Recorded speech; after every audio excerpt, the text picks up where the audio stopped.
नमस्कार। हमारे आसपास दो शब्द हैं जो बहुत आम हैं, मंदिर और मस्जिद। पर क्या ये सिर्फ ईंट पत्थर की इमारतें हैं या इनके नाम में ही कोई गहरा राज छिपा है?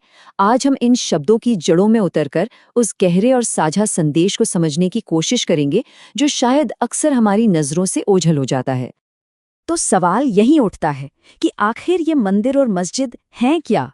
सिर्फ पूजा या इबादत करने की जगह हैं या इनका कोई और इससे कहीं ज्यादा गहरा मकसद है? चलिए इस सवाल का जवाब ढूंढने के लिए एक सफर पर निकलते हैं, इनके नामों की जड़ों तक।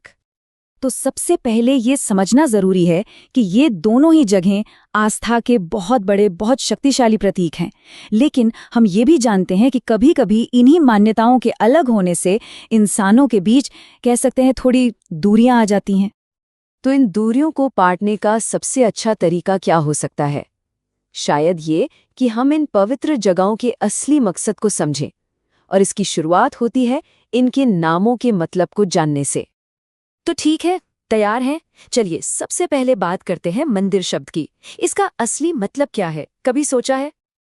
देखिए, अगर हम मंदिर शब्द को तोड़ें तो दो हिस्से सामने आते हैं, मन और दर।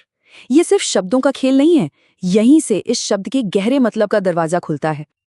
ये दोनों शब्द हम रोज सुनते हैं, है ना? मन यानी हमारा दिल, हमारी चेतना, हमारी आत्मा। और दर मतलब दरवाजा या द्वार। बहुत सिंपल लगता है, राइट? तो दोनों को जोड़ दें तो मंदिर का सीधा सा मतलब हुआ मन का द्वार। मतलब एक ऐसी जगह जहां से हम अपने अंदर झांकते हैं।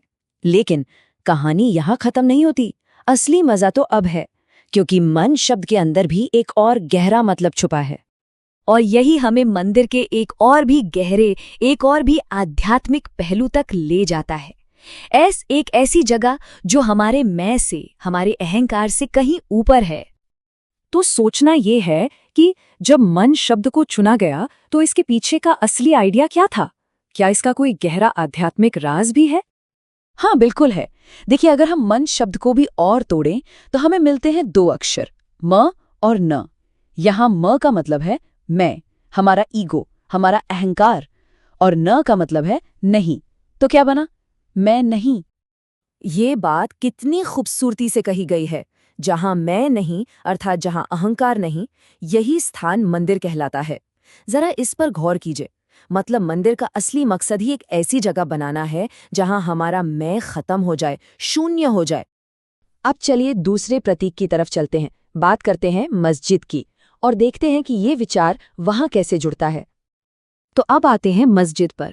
ये शब्द अरबी भाषा का है और इसका मतलब समझने के लिए हमें इसकी जड़ तक जाना होगा। ये शब्द निकला है सजदा से। सजदा का मतलब हम सब जानते हैं, ईश्वर के आगे सिर झुकाना, माथा टेकना। ये सिर्फ एक एक्शन नहीं है, ये विनम्रता दिखाने का, अपने आप को समर्पित करने का एक बहुत पावरफुल तरीका है। तो इस हिसाब से मस्जिद वो जगह है जहां इंसान सजदा करता है, जहां उसका सिर झुकता है और उसके साथ साथ उसका अहंकार भी खत्म हो जाता है। कुछ कनेक्शन महसूस हो रहा है मंदिर और मस्जिद के अर्थ में? अब दोनों आइडियाज को साथ रखकर देखते हैं।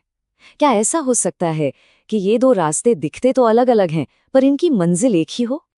और ये देखिए, यहां आकर सारी कड़ियां जुड़ जाती हैं। एक तरफ मंदिर है मन का द्वार, जो हमें अहंकार को खत्म करने की तरफ ले जाता है। और दूसरी तरफ मस्जिद है सजदा करने की जगह, जहां अहंकार खुद ब खुद खत्म हो जाता है। रास्ते अलग, शब्द अलग, भाषा अलग, पर मंजिल बिल्कुल एक। तो इन दोनों पवित्र जगहों का साझा मकसद क्या निकला? आध्यात्मिक विनम्रता, अहंकार से मुक्ति और अपने अंदर की एक यात्रा। ये सिर्फ बाहर की इमारतें नहीं हैं, ये हमारे अंदर के सफर के पड़ाव हैं। और आखिर में ये सब हमें एक बहुत जरूरी सवाल पर लाकर छोड़ देता है। क्या हम इन बाहरी दीवारों, इन प्रतीकों से ऊपर उठकर उस एक साझा संदेश को देख सकते हैं? वो संदेश जो हमें जोड़ता है, तोड़ता नहीं, जो हमें विनम्रता और आत्मज्ञान के एक ही रास्ते पर लेकर आता है।